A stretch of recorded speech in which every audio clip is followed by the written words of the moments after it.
नमस्ते, म लोहला गुरु। तपाईलाई क्यू बेसिकको च्याप्टर 1 एपिसोड 3 मा स्वागत गर्छु। यसमा हामी अपरेटरको बारेमा जानकारी लिन कोसिस गर्छौं। ल सुरु गरौँ। यसमा सबभन्दा पहिला अपरेटर भनेको के भनेर हामीले जानकारी राख्नुपर्छ। र सिम्पली यसको लागि चाहिँ बेस्ट भनेको एउटा यस्तो खालको चाहिँ एउटा अपरेसनलाई हामी हेर्न सक्छौं। र यो होललाई हामी ओभरअल भन्ने हो भने यसलाई हामी अपरेसन भनेर चाहिँ भन्ने गर्छौं है त। सो यो अपरेसन भनिसकेपछि यहाँनिर यो 5 10 15 लाई चाहिँ के भनिन्छ त भन्दाखेरि यसलाई हामी अपरान्ड भनेर चाहिँ भन्ने गर्छौं। सिमिलरली सर्कल लगाएको टर्मलाई के भन्छौं भनेर सोध्यो भने यसलाई के भन्छौं?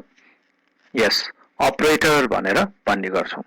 यही हो हामीले अपरेटर आज जान्न खोजेको यो पर्टिकुलर च्याप्टर एपिसोडमा हामीले यही अपरेटरको बारेमा हो। यहाँ भेराइटी अफ अपरेसन्सहरु हुन्छ। अब सिम्पल यसलाई हामीले यो फिगरलाई जुन अनुसारले हामीले भर्खरै बुझ्यौं यसलाई अब डेफिनेसनमा परिणत गर्न खोज्यौं भने हामी यसरी चाहिँ गर्न सक्छौं।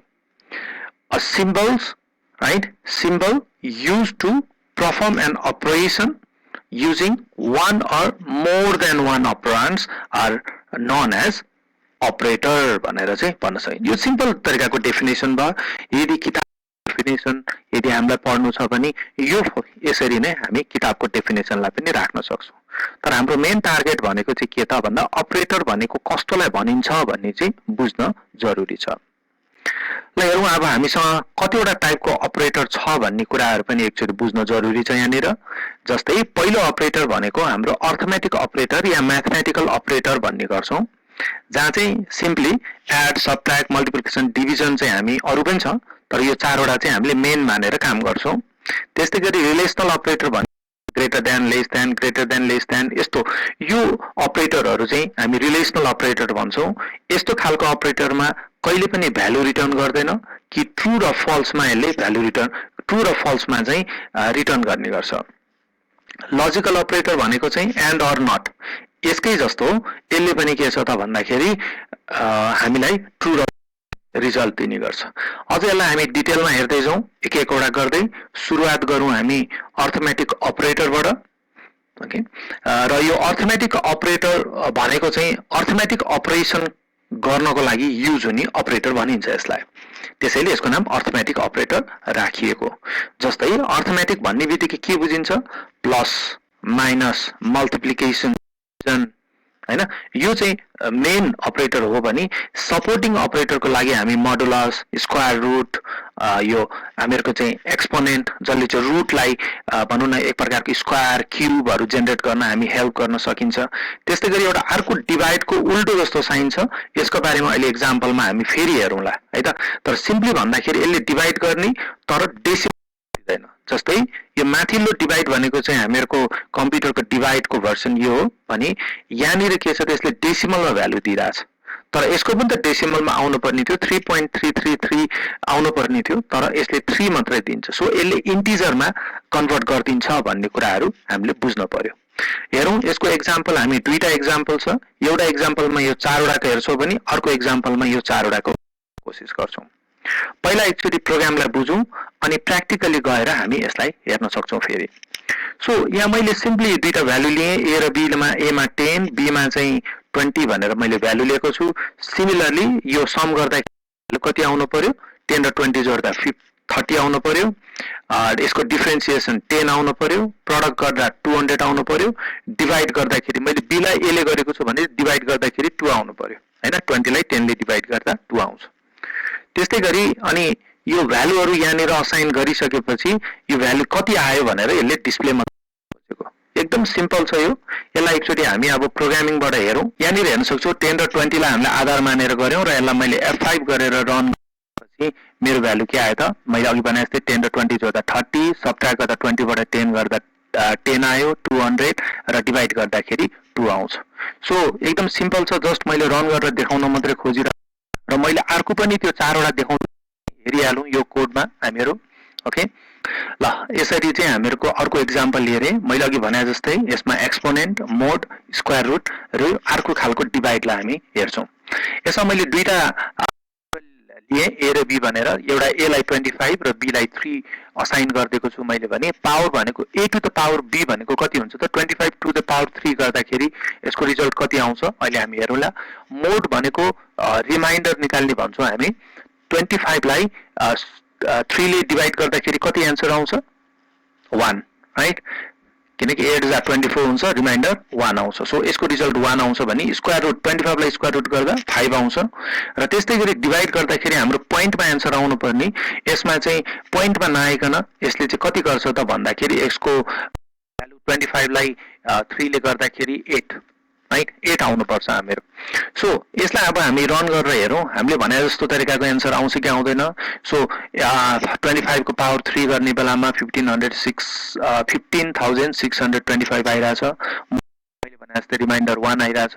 स्क्वायर रुट गर्दाखेरि 25 को 5 आइरहेछ भने यो इन्टिजर भ्यालु चाहिँ जुन चाहिँ हामीले निकालिरहेछौँ यो अब इन्टिजर नराखिकन एकचोटि ट्राई गर्दैछु म है। यो हाम्रो मेन डिभाइड नै राखेर मैले यसो ट्राई गरेँ, यसमा पनि मेरो एन्सर डेसिमलमा आउनुपर्छ। See, you get that decimal value 8.3333 right. So यस्तो तरिकाको आउन सक्छ। सो हामीले इन्टिजर भ्यालु चाहिन्छ भने चाहिँ यो प्रयोग गर्नुपर्ने हुन्छ। सो यो त भयो हामीहरूको अर्थमेटिक अपरेटरसँग रिलेटेड भएको एक्जाम्पल। यसलाई एकचोटि सानो बनाएर अब फेरि उसमा हामी स्लाइडमा जाउँ। यो पनि हामीले हेरिसक्यो त्यसमा result. Now let's go to this relational operator. Relational अपरेटरको मैले सुरुमै भनिहालेँ कि यसको रिजल्ट भनेको कि ट्रु या फल्समा आउँछ, तर डिस्प्ले गर्दाखेरि ट्रु भनेको 1 र फल्सलाई चाहिँ 0 लाई नै रिप्रेजेन्ट गर्छ। ट्रु भनेको चाहिँ नट 0 भन्छ। It can be -1, it can be 1, it can be any number but not 0, त्यसरी राख्न सकिन्छ। सो यहाँनिर मैले एक्जाम्पल के देखाएँ त भन्दा हामीले कम्पेरिजन भनेको नम्बरसँग मात्रै होइन कि हामीले के गर्न सक्छौँ त स्ट्रिङ भ्यालुसँग पनि कम्पेयर गर्न सक्छौँ। ओके, यो नम्बरसँग गर्ने र स्ट्रिङ भ्यालुसँग गर्दाखेरि कसरी चाहिँ क्याल्कुलेट गर्दो रहेछ भन्ने कुराहरू अहिले हामी एकछिनमा हेर्छौँ एक्जाम्पल डाइरेक्टली, सो द्याट हामीले अझ राम्रोसँग बुझ्न सकौँ। हाम्रो एक्जाम्पल यहाँनिर छ जहाँ चाहिँ मैले अघि 10 र 20 नै भ्यालु लिएको छु। यो रिलेसनल अल्जेब्राको हो जहाँ चाहिँ मैले ए को भ्यालु 10 र बी को भ्यालु 20 लिइरहेको छु यसमा। सो म कम्पेरिजन गर्दैछु। ए ग्रेटर देन बी भन्छ, त्यसको मतलब 10 भन्दा 20 ग्रेटर हो त होइन। यसको फर्स्टको एन्सर फल्स आउनुपर्छ।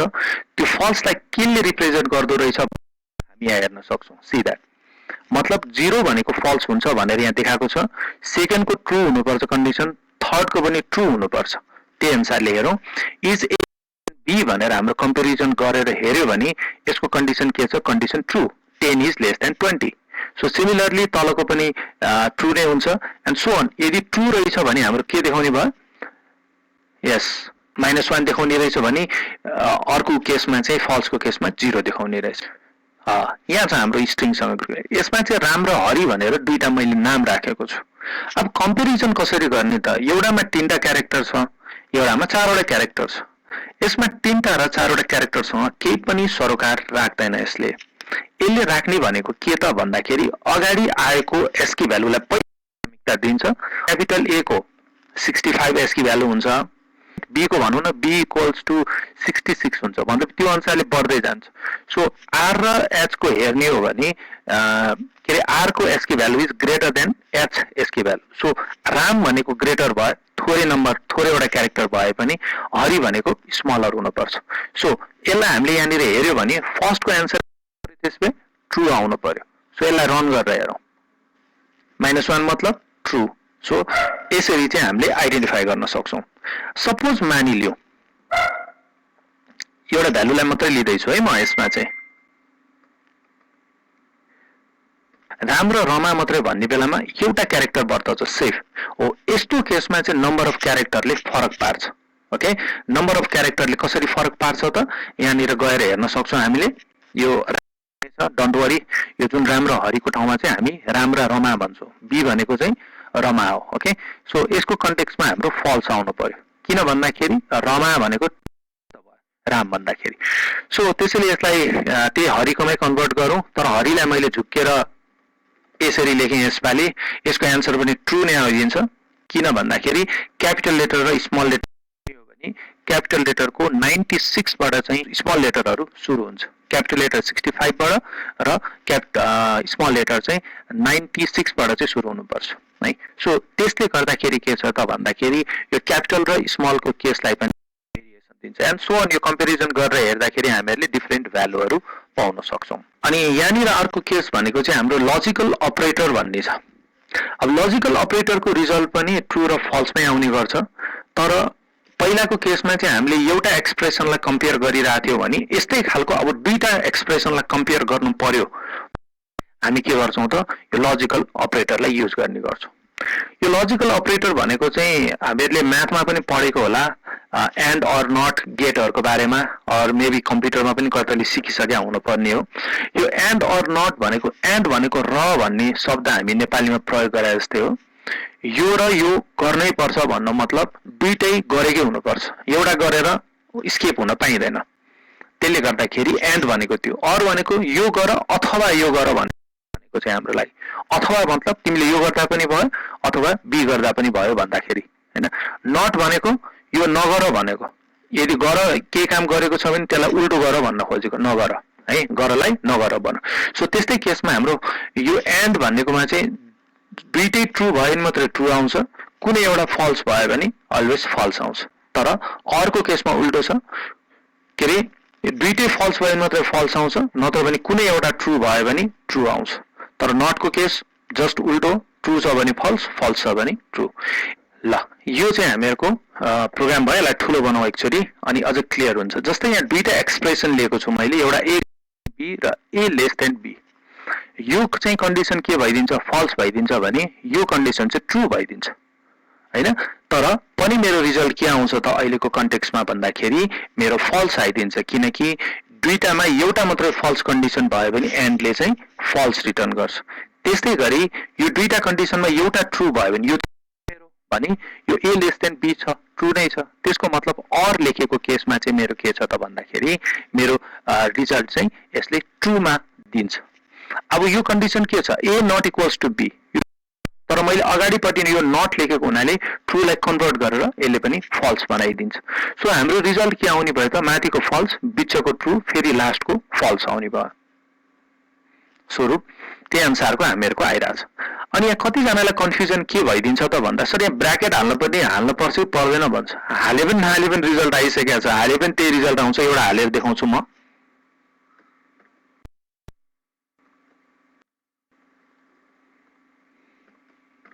ल यसरी एउटामा हालेर राख्दा रिजल्ट उही नै आउँछ, ट्रु नै। यसको फल्स केस हो, फल्सै आउँछ। सो केही फरक पर्दैन यसमा।